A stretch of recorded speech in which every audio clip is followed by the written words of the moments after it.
오늘 또 이렇게 귀한 예배 자리에 함께 하신 여러분들에게 주님의 크신 은혜와 위로가 충만한 시간이 되기를 바랍니다. 오늘 우리가 읽은 이 말씀의 내용은 아주 유명한 이야기죠. 바울 사도가 회심한 이야기를 기록해 주고 있는 본문입니다. 우리가 지난 시간 살폈던 내용은 스데반의 귀한 동료였던 빌립이 사마리아 지역에서 복음을 전하면서 그 사마리아에 성령의 충만한 역사가 일어났던 것을 살펴보았고, 그가 예루살렘 남쪽에 있는 가사 지역에서 에디오피아 내시를 만나면서 그에게 복음을 전했던 내용을 우리가 함께 살폈습니다. 우리가 지난 시간에 살피면서 굉장히 강조했던 하나의 표현이 뭐냐면, 성령께서 그 모든 일들을 하나하나 차곡차곡 인도해 가셨다라고 하는 사실입니다. 그리고 성령께서 때마침 이 내시의 마음을 열어서 빌립의 설교를 듣고 바로 메시아이신 예수 그리스도를 만나게 되고, 그로 말미암아 그가 세례를 받고 기쁜 마음으로 자기의 구국 땅으로 돌아갔던 이야기들을 살펴보았는데요.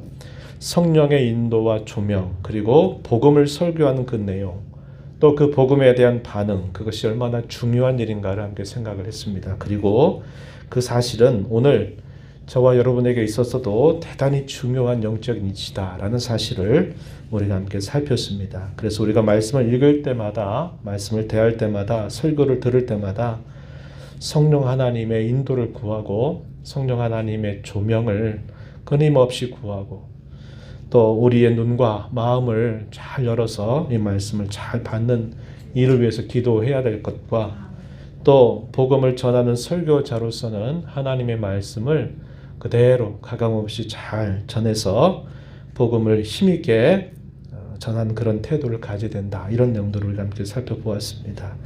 이러한 일은 우리의 신앙에 있어서 가장 중요한 부분이기 때문에 우리가 이 땅에서 떠나게 될 때까지 이 일은 계속 힘써야 될 일이다, 이것을 힘주어 강조를 했었습니다. 이제 우리가 사도행전 9장을 함께 읽어가면서 사울에 대해서 우리가 함께 말씀을 살펴보게 될 겁니다. 사울은 이방에 복음이 전파되게 하는데 중요했던 4명의 인물들 가운데 세 번째 누가가 기록하고 있는 인물입니다. 이 4명의 인물이 누구였냐면, 우리가 살폈던 것처럼 스데반이라고 하는 인물, 그리고 그의 동료였던 빌립, 그리고 우리가 이제 사도행전 9장에서 나누어서 보게 될 사울, 이제 이 이름을 나중에는 바울이라고 하는 이름을 쓰게 되면서 우리가 사실은 사울이라는 이름보다는 바울이라고 하는 이름이 훨씬 익숙합니다. 이것도 나중에 설명을 드릴 기회가 있게 될 것이라고 보고요.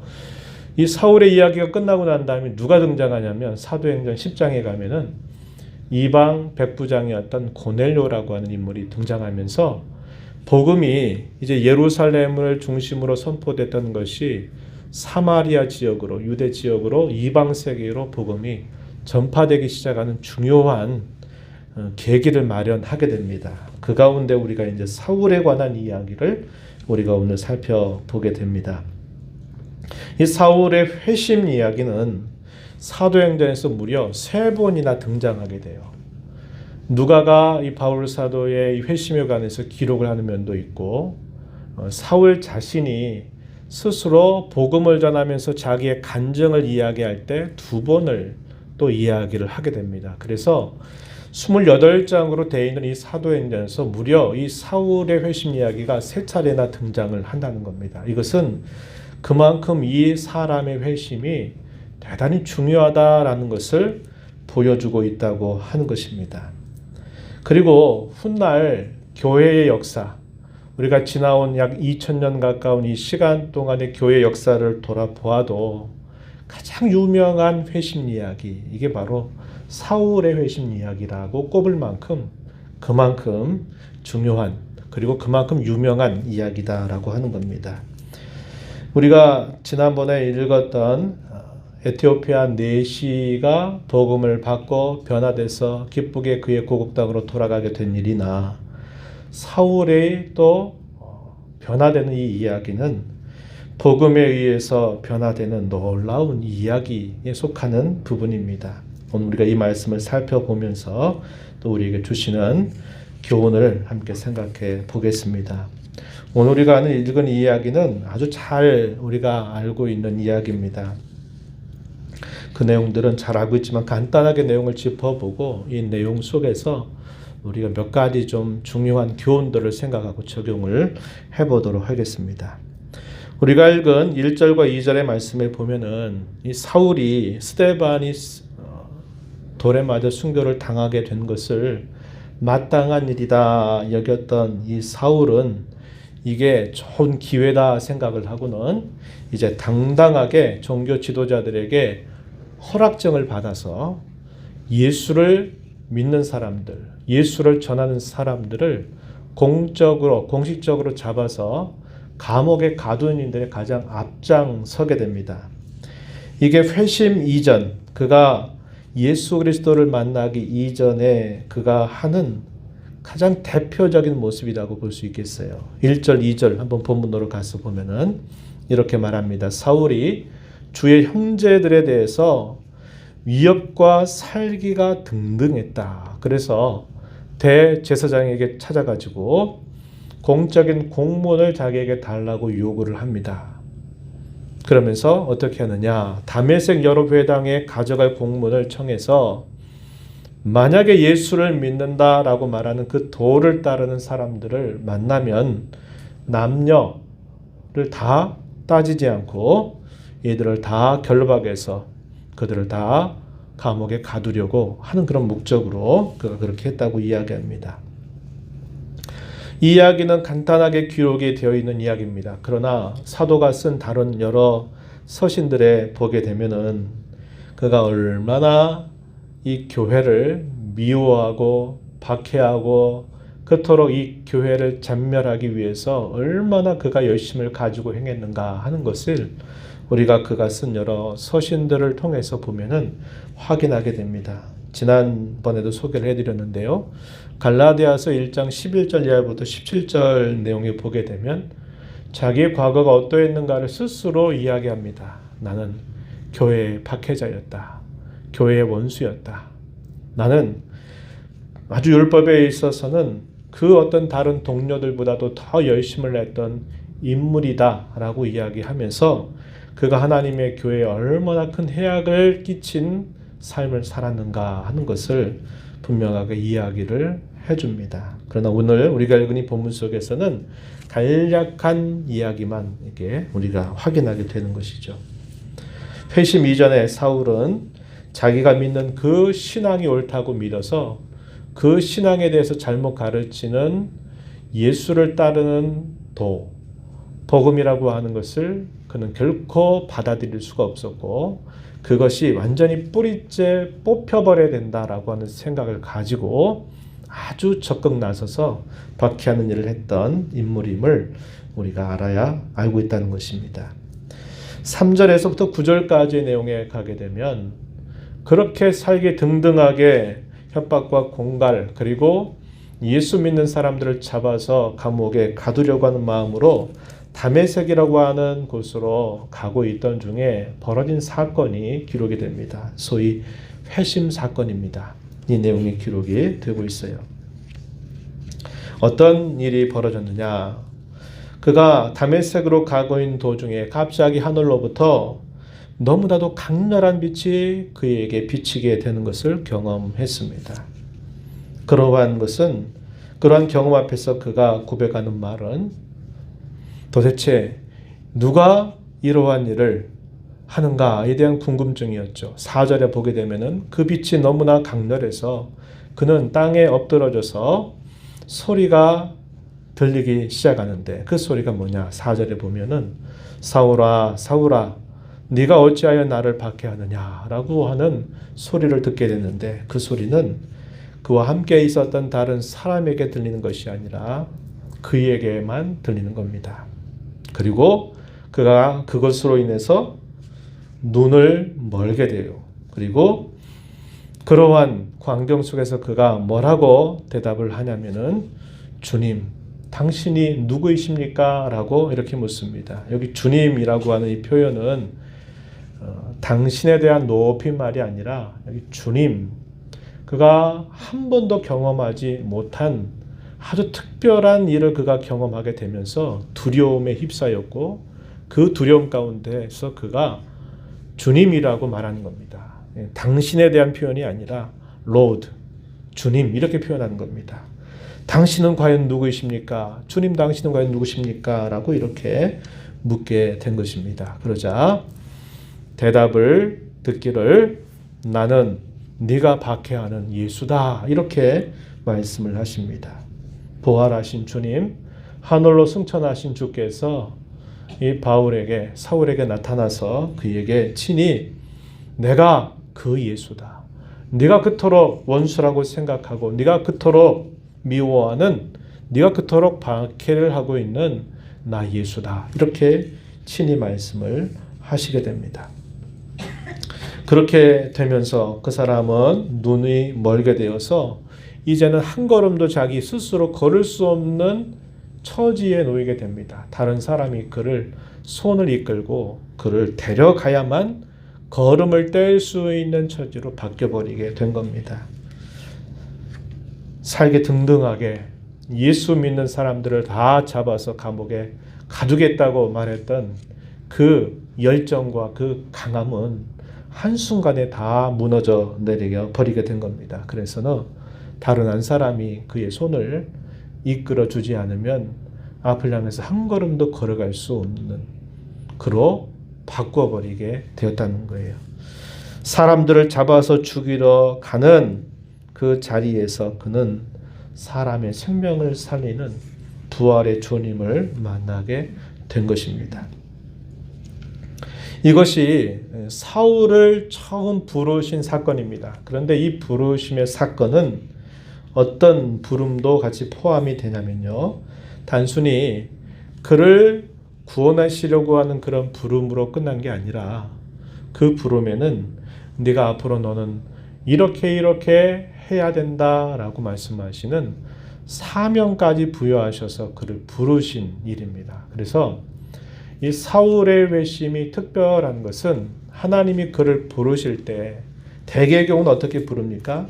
대개는 구원으로 먼저 부르시죠. 그의 마음의 눈을 밝혀서 그가 죄악됨을 깨닫고 그에게 구세주가 필요하다고 하는 사실들을 깨닫게 되면서 그 구주를 붙들게 돼요. 그래서 구원으로 부름을 받습니다.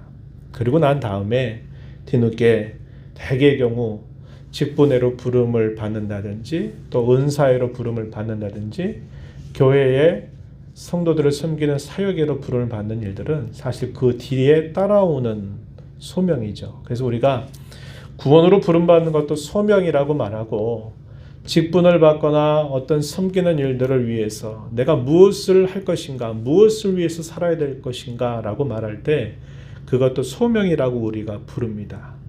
그럴 때 이 바울 사도의 경우는 매우 특별한 겁니다. 구원회로 부름을 받는 순간 그는 사명회로도 부름을 받는 특별한 경험을 하게 된 겁니다. 이 사명의 부름에 대한 이야기는요. 우리가 읽은 본문 15절 한번 가서 보면은 이렇게 말씀하시죠. 주께서 친히 이 사울을 어떻게 하실 것인가에 대해서 말씀을 해주신 부분입니다. 한번 15절 한번 보세요. 가라 이 사람은 내 이름을 이방인과 임금들과 이스라엘 자손들에게 전하기 위하여 택한 나의 그릇이다.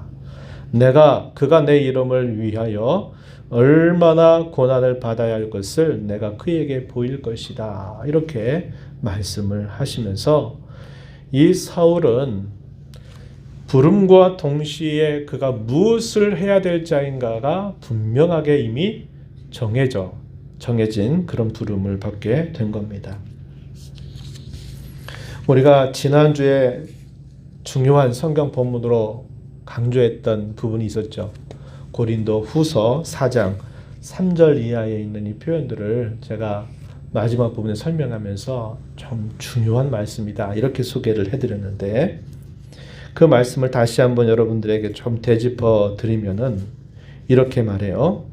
복음이 가리었으면 그 복음이 가렸다라는 말은 누구에게 그렇게 됐느냐? 망하는 자들에게 복음이 가리어진 것이다. 이렇게 이야기합니다. 그리고 이 복음이 가려지게 된 것은 이 세상의 신이 그들의 마음을 혼미하게 해서 그리스도 영광의 복음의 광채가 비치지 못하게 했기 때문이다 라고 이야기합니다. 이 복음을 통하지 않고는 구원을 받을 수가 없고, 이 복음이 가려진 자들은 결국 망하게 될 자들이고 만다, 이 사실을 분명하게 이야기했습니다. 그 이유는 이 세상의 신 마귀가 어떻게 하느냐, 그 복음의 광채가 비치지 못하도록 그것을 막아버리기 때문이다 라고 이렇게 이야기를 했습니다. 그러면서 6절에 뭐라고 이야기하냐면, 어두운 데 빛이 비치라 말씀하셨던 그 하나님께서 세상을 창조하실 때 그렇게 하셨죠. 빛이 비치라 하시니 빛이 비추더라. 그러면서 어둠과 밝음이 이렇게 되면서 창조의 시작을 표현해 주는 말씀을 우리가 떠올리죠. 그 표현을 말씀하시면서 어두운 가운데 빛이 비치라 말씀하시던 그 하나님께서 예수 그리스도의 얼굴에 있는 하나님의 영광을 아는 빛을 우리 마음에 비추셨느니라 이렇게 말합니다. 그래서 고린도 교회 성도들에게는 너희는 이 복음이 가려진 망할 자들이 아니라 너희는 예수 그리스도의 얼굴에 있는 하나님의 영광을 아는 빛이, 혹은 복음의 광채, 복음의 빛이 너희 마음에 비춰진 자들이다 이렇게 이야기를 한 바가 있습니다. 누가 한 말이에요? 바울 사도가 고린도 교회 성도들에게 한 말입니다. 근데 이 표현 속에 자기의 그 경험, 다메섹으로 가고 있는 도중에 해보다도 더 밝은 빛난 부활하신 예수님의 그 얼굴의 광채가 자기에게 비치면서 눈이 멀었고 그의 이전의 모든 삶이 한순간에 다 끝나버리고 변화되는 놀라운 그런 경험을 그가 하게 된 겁니다. 그래서 이 말씀 속에는 자기의 이 체험이 떠올려질 만한 그런 말씀의 내용이 되기도 한다고 하는 겁니다. 이렇게 예수 그리스도의 영광의 빛, 이 복음의 광채가 그를 비추게 되니까 그의 모든 것이 한순간에 다 변화를 받게 되는 경험을 하게 된 겁니다. 앞을 볼 수 없었던 이 바울 사도를 이제 옆에 있는 사람의 손에 이끌려서 그가 어디로 가느냐면 시내로 들어가게 됩니다. 명령을 받아서 시내로 가게 돼요. 그럴 때 그는 그 일로 인해서 3일 동안을 볼 수도 없었고 음식을 결코 댈 수 없었다고 이야기해 줍니다.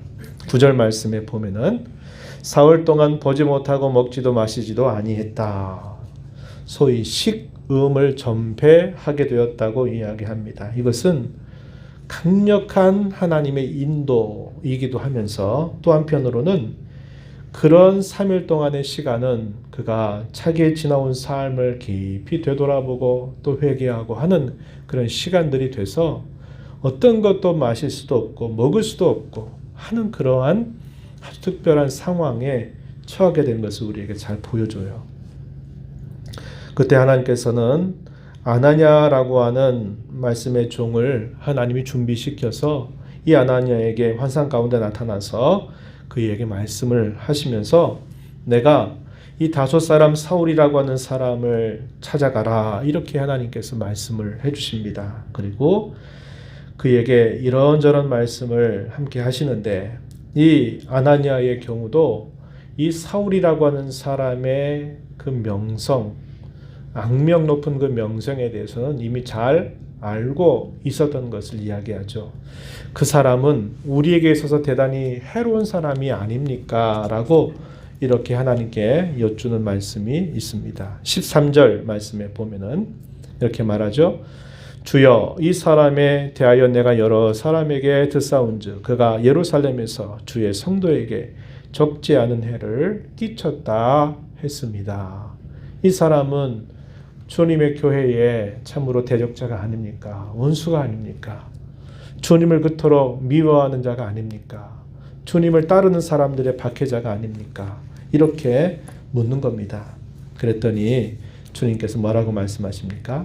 그러면서 아까 우리가 읽었던 그 말씀, 15절, 16절을 아나니에게 말씀하시면서 이 사람은 내가 쓰는 나의 그릇이 될 거다.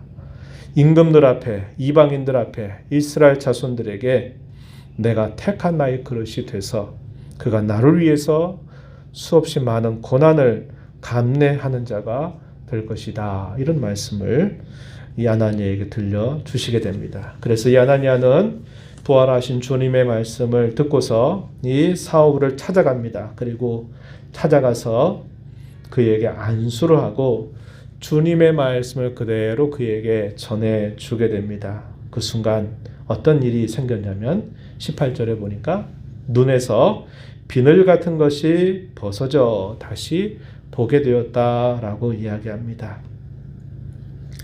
비늘 같은 것이 벗어졌다. 이 말은 실제적인 그런 표현이기도 하면서 또 하나는 어떤 깊은 의미가 있는 겁니다. 그가 그동안 바리새인으로서 이제 유대교회, 유대주의자들로서 이 유대교의 신앙을 이끌어갈 만한 총명받는 그런 사람이었는데 그가 그동안 그렇게 이해하고 받아들였던 그 모든 신앙과 그 삶이 다 비늘같이 벗겨져 내렸다는 것을 말해주는 겁니다. 그의 모든 것이 전적으로 변화가 된 사실들을 이런 표현들을 통해서 우리에게 보여주고 있는 겁니다. 그래서 그가 세례를 받죠. 이 세례를 받는다 이 말은 어떤 의미냐면 개종했다 이 말입니다. 유대교에서 그가 참된 예수님을 믿는 종교인으로 그가 개종했다라는 것을 표현해 주는 말입니다. 예수님과 하나가 되었다. 그분과 함께 연합이 되었다라는 것을 표시하는 것이 세례이죠. 그래서 이 세례를 받고 그가 이제 음식을 먹으면서 다시 힘을 회복하게 되었다라고 이야기를 해줍니다. 이것이 사울의 회심 사건에 대한 기록입니다. 우리가 이 말씀을 이제 우리가 생각해 보면서 이 말씀을 통해서 몇 가지 좀 중요한 교훈들을 좀 생각해 보려고 해요. 회심 이야기, 회심이다라는 말은 쉽게 말해서 그의 삶이 회개와 믿음을 통해서 그가 이제 그리스도인이 되었다라고 말할 때 이걸 회심이라고 말합니다. 이 회심 이야기는 모든 신자들의 마음을 가슴 뛰게 해준다 이 말이죠. 저와 여러분도 그러한 때가 있었습니다. 그러한 때가 있었고 또 우리 곁에 어떤 사람이 그러한 경험을 하게 되면 우리 모두가 함께 기뻐합니다. 왜 그럴까요? 놀라운 변화의 시작이기 때문에 그렇죠. 가슴을 쿵쾅쿵쾅 뛰게 하고 그의 생각을 바꾸고 삶을 바꾸고 가치관을 바꾸고 그의 모든 것들을 다 바꾸게 하는 것이 이 회심과 관계된 이야기입니다. 그래서 누가 예수님을 인격적으로 만나서 내가 이렇게 바뀌었다라는 말을 할 때는 그 사람만의 이야기가 아니라 그 이야기를 듣는 모든 사람들이 함께 그 이야기를 들으면서 또 그 구원의 은혜를 되새기고 그 구원의 은혜로 충만하게 되는 일을 경험하게 됩니다. 내시의 변화, 이것도 회심 이야기죠. 사울의 변화도 회심 이야기입니다. 이 사도행전이 계속 보여주는 이 많은 이야기, 핵심적인 이야기는 복음을 통해서 회심한 사람들의 이야기가 계속적으로 이방 세계로 퍼져나가고 있다라는 것을 보여줘요. 그러나 또 한편으로는 어떤 이야기입니까? 계속적인 박해와 시련과 고난은 계속적으로 더해져 가고 있다는 것도 보여주지만 그 다른 면모에는 이 회심의 이야기들, 놀라운 이 변화의 이야기들이 복음의 전파와 함께 계속적으로 전파되고 있다는 것을 보여주고 있다고 하는 겁니다. 우리는 이 이야기를 통해서 구원의 놀라운 신비를 첫 번째 생각하게 됩니다. 하나님께서 선택하시는 그 일은 조건이 없는 선택입니다. 하나님께서 베풀으시는 은혜는 사람이 저항할 수 없는 성격을 가지고 있습니다. 하나님의 선택이 어떤 조건에 따르지 않고 하나님께서 베푸신 은혜가 사람이 저항할 수 없을 정도다. 이걸 한자 말로는 불가항력이다. 저항할 수 없다. 이 말이죠. 불가항력적이다라는 사실을 우리는 이 사울의 회심 이야기를 통해서 아주 잘 살펴보게 된다는 겁니다. 그 전까지만 해도 어떤 인물입니까? 교회의 가장 큰 대적자 역할을 했던 사람, 교회의 가장 큰 원수 노릇했던 사람을 하나님께서 그를 선택하신 일과 그를 향해서 베푸신 은혜로 말미암아 그 대적자 사울, 원수 사울을 이제 교회의 변호자로 또 교회의 선포자로 그의 삶을 바꾸어 주셨다는 것을 우리가 이걸 통해서 읽습니다. 하나님의 은혜는 이와 같이 놀랍고도 또 크고도 깊고 참으로 그것은 신비로운 일이라는 것을 우리 이걸 통해서 살펴보게 됩니다. 이스라엘 백성들이 수많은 민족들 가운데 하나님께로부터 택함을 받아서 그들이 택한 백성, 소위 선민이 된 그 이유에 대하여 하나님께서는 계속적으로 그들에게 너희는 이러한 자들이다라는 사실을 이야기하신 말씀이 있어요. 대표적인 구절이 어디냐면 신명기 7장으로 가면은 이런 말씀을 합니다. 신명기 7장 6절로 8절 이하에 보면은 이런 말씀을 해요. 너는 여호와 내 하나님의 성민 거룩한 백성이다 이 말이죠. 성민이라 내 하나님 여호와께서 지상 만민 중에서 세상의 수많은 사람들 중에서 너를 자기 기업의 백성으로 택하셨다, 선택하셨다 이 말입니다.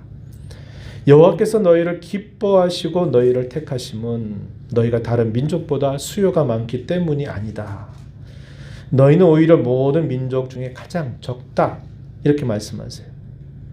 여기서 우리가 중요하게 확인하는 표현, 너희를 기뻐하시고 너희를 택하셨다. 하나님이 왜 이스라엘 백성들을 택해서 그의 선민으로 삼으셨느냐 할 때 하나님이 기뻐하셔서 택하셨다는 겁니다. 또 여기 이어지는 구절 신명기 7장 여기 8절에 보면은 이렇게 말씀합니다. 여호와께서 다만 너희를 사랑하심으로 말미암아 너희를 택하셨다. 또 너희를 자기 백성으로 나의 백성으로 삼았다. 이런 말씀을 해주십니다. 여기서 우리가 확인하는 표현 하나님이 기뻐하셔서 택하셨다. 하나님께서 다만 너희를 사랑하셨다. 어떤 조건이 없다는 겁니다. 소위 네가 앞으로 믿게 될 것을 내가 내다보고서 내가 너를 택했다. 이렇게 하시는 게 아니라 하나님이 다만 다른 어떤 것도 조건이 없이 내가 너를 다만 기뻐했다. 내가 너를 다만 사랑해서 내가 너를 택해서 나의 백성으로 삼았다. 이렇게 말씀을 하십니다. 이 사실을 모세를 통해서 이스라엘 백성들에게 계속 듣게 하시는 거예요. 왜 그럴까요? 우리가 하나님의 선민이 된 것, 우리의 능력으로 우리의 자질로 된 게 아니라 오직 하나님이 우리를 사랑하셔서 하나님이 우리를 다만 기뻐하셔서 우리를 그렇게 삼으셨다는 것을 언제나 잊지 말고 교만해서 하나님 앞에 범죄하고 하나님을 떠나지 말라는 것을 가르치시기 위한 것입니다. 조금 더 뒤로 가서 보면 모세의 계속된 설교 가운데 신명기 9장 5절에 보면은 또 이렇게 말씀합니다. 찾아보셔도 되고 들어보세요.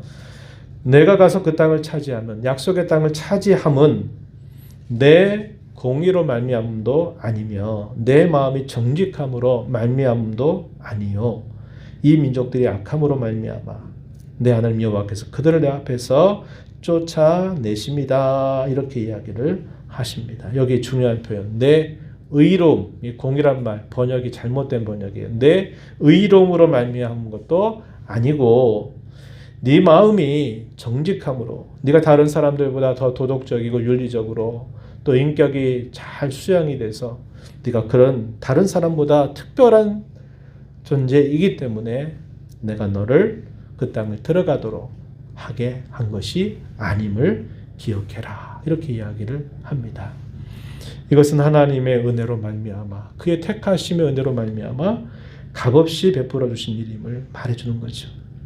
우리 같으면 교회 대적자를 그냥 일순간에 처단해버려서 죽게 만든다든지 하나님의 두려운 심판으로 이 사울을 일순간에 끝장내버리시면은 통쾌하겠다 이런 생각이 들지 모르는데, 하나님은 가장 원수 노릇했던 사람, 대적자를 한순간에 그를 바꿔주시는데, 그 바꿔주신 게 뭐냐? 하나님이 택하셨기 때문에, 하나님이 그를 사랑하시기 때문에 그를 그렇게 바꾸셨다고 우리에게 보여주고 있다는 겁니다.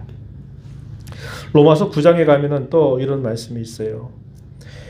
야곱과 에서에 관한 이야기입니다. 이삭의 두 아들 쌍둥이 이야기도 어떻게 성경이 해석을 해주고 있냐면 이렇게 말해요. 9장 11절에 보면 그 자식들이 아직 나지도 아니하고 무슨 선인 악을 행하지 아니한 때에, 아이가 나지도 않고 또 나가지고 좋은 일을 하는지 나쁜 일을 하는지 이런 것들을 하기도 전에 하나님께서 택하셨다는 거예요. 택하심을 따라 되는 하나님의 뜻이 행위로 말미암지 않고 오직 부르시는 이 하나님으로 말미암아 서게 하려 하셔서 리브가에게, 그의 어머니에게 말씀하시기를 큰 자가 어린 자를 섬길 것이다. 그러면서 하나님은 처음부터 에서가 야곱을 섬기게 될 것이라고 말씀하셨는데 거기에는 어떠한 조건이 있지 않았다, 이 사실을 이야기하는 겁니다.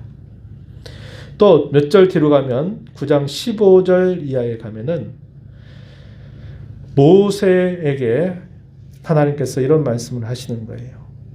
내가 긍휼히 여길 자를 긍휼히 여기고 불쌍히 여길 자를 불쌍히 여긴다, 이렇게 모세에게 말씀을 하셨던 것을 이야기합니다. 그래서 하나님 불쌍히 여기는 자들은 그들의 노력이나 그들의 행위로 되는 것이 아니라 오직 하나님께서 다만 그들을 불쌍히 여기심으로 말미암아 되는 거다, 이렇게 이야기를 해주십니다.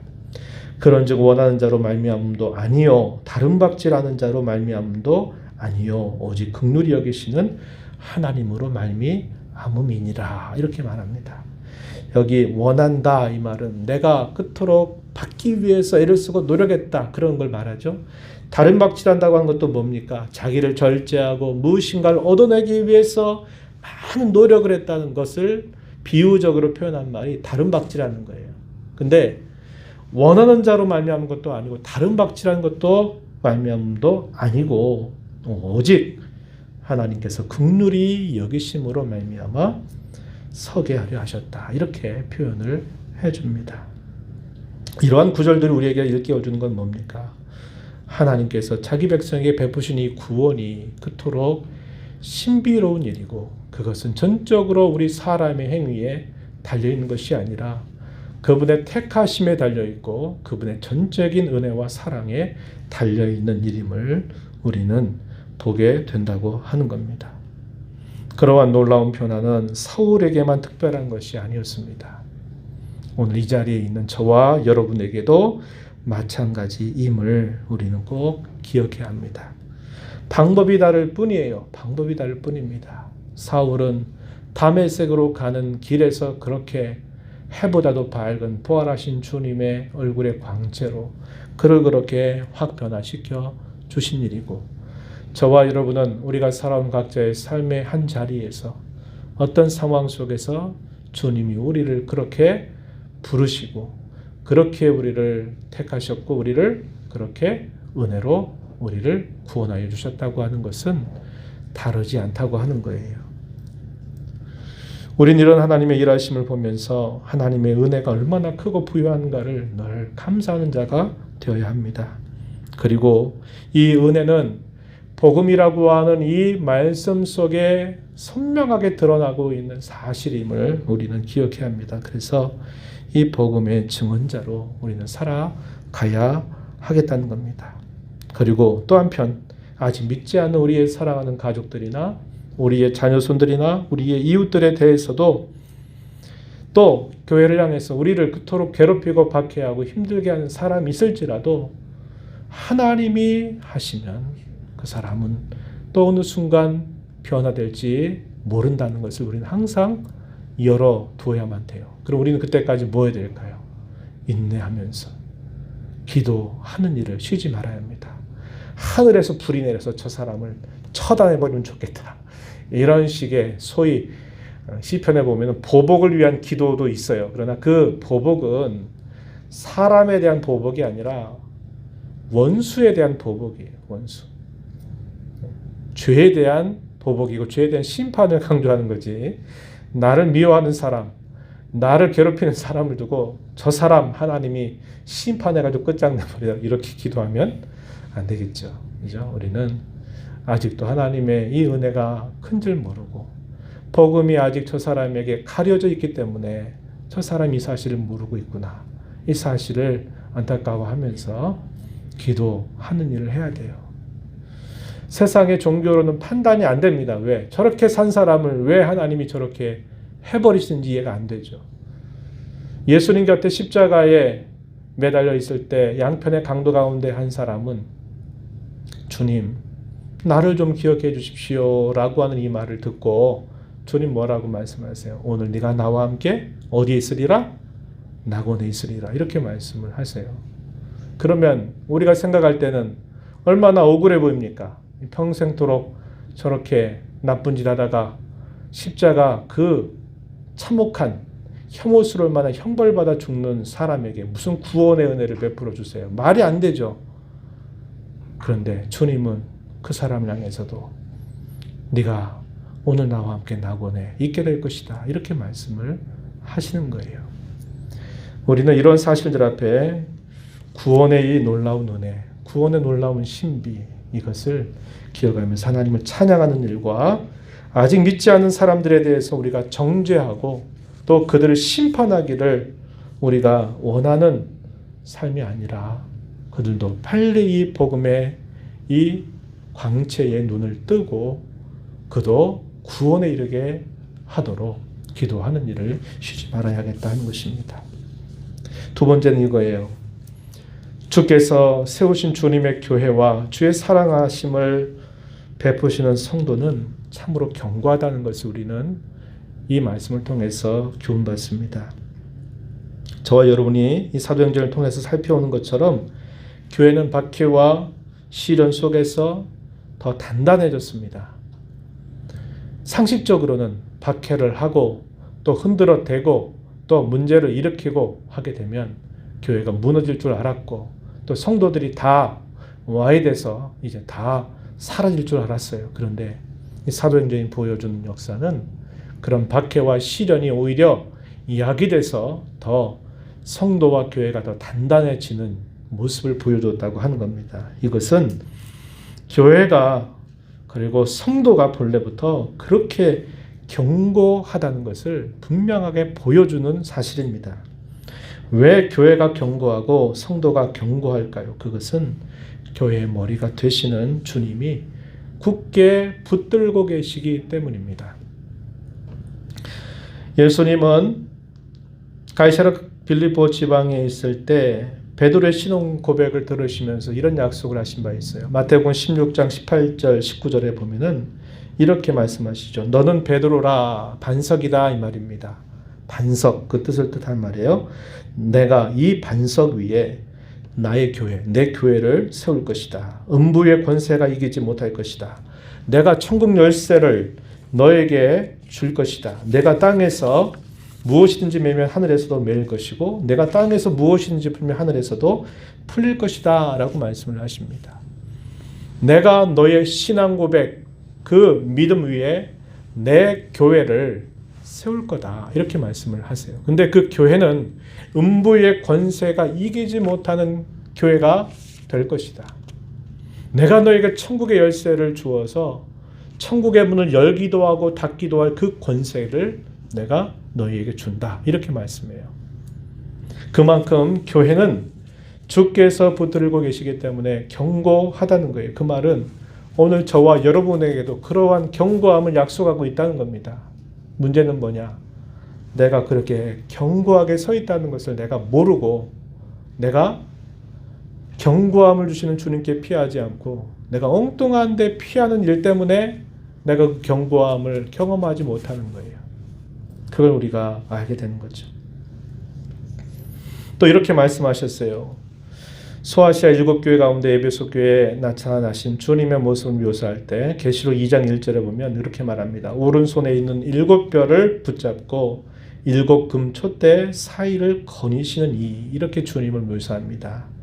7별, 7촛대가 뭡니까? 7교회를 그의 오른손으로 붙들고 계신다. 또 촛대, 7교회의 사자, 소위 말하면 목회자들, 말씀의 종들 말하는 표현이죠. 촛대를 그 사이를 거니고 계신다. 이 말은 주님이 붙들고 주님이 돌보신다라는 겁니다. 그래서 교회는 견고한 겁니다. 견고하지 않은 게 견고해지는 게 아니라 견고함이 약속되어 있다는 거예요. 근데 언제 그 견고함이 빛나느냐? 박해와 시련과 어려움을 만날 때 교회는 그 견고함이 더 빛나게 된다는 것을 보여주는 겁니다. 그렇죠.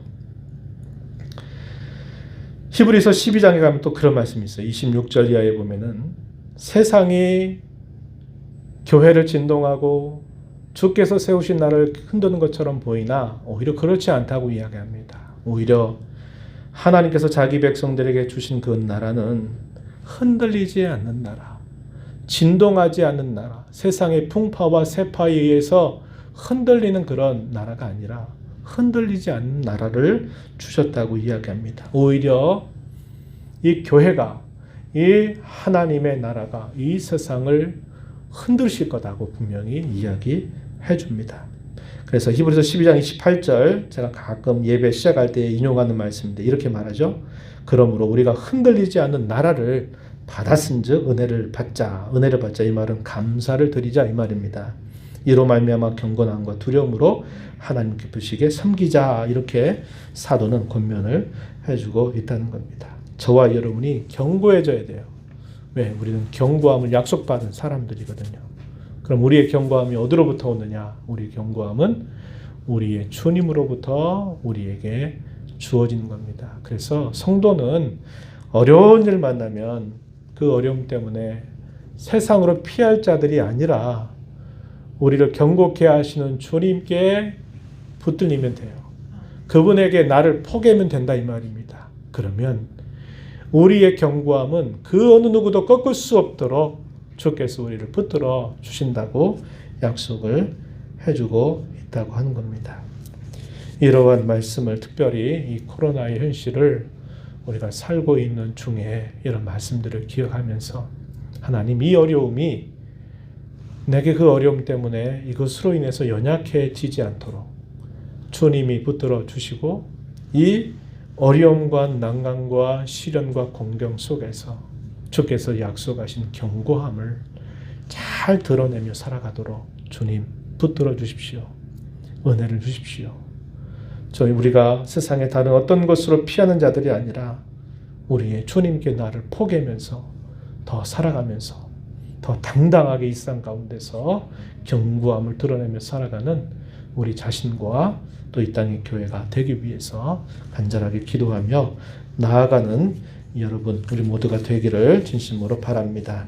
하나님 아버지, 오늘 우리가 주신 이 말씀을 통해서 교회의 원수였고 대적자였고 박해자였던 사울을 하나님께서 한순간 그의 모든 삶을 바꾸셔서 그가 교회의 변호자가 되고 교회의 선포자가 되고 교회 역사에서 가장 큰 획을 그었을 만큼 참 중요한 일을 감당케 인도하셨던 것을 보았습니다. 그것은 그가 잘했기 때문이 아니라 혹은 그가 주님을 그토록 미워했기 때문도 아니라 하나님께서 그를 택하심의 은혜를 따라서 그를 구원하신 하나님의 놀라운 이야기임을 저희가 함께 살펴보고 오늘 저희들을 향하신 하나님의 구원이 이토록 신비롭고 놀라운 사실임을 다시 한번 깨우쳐 주심을 감사합니다.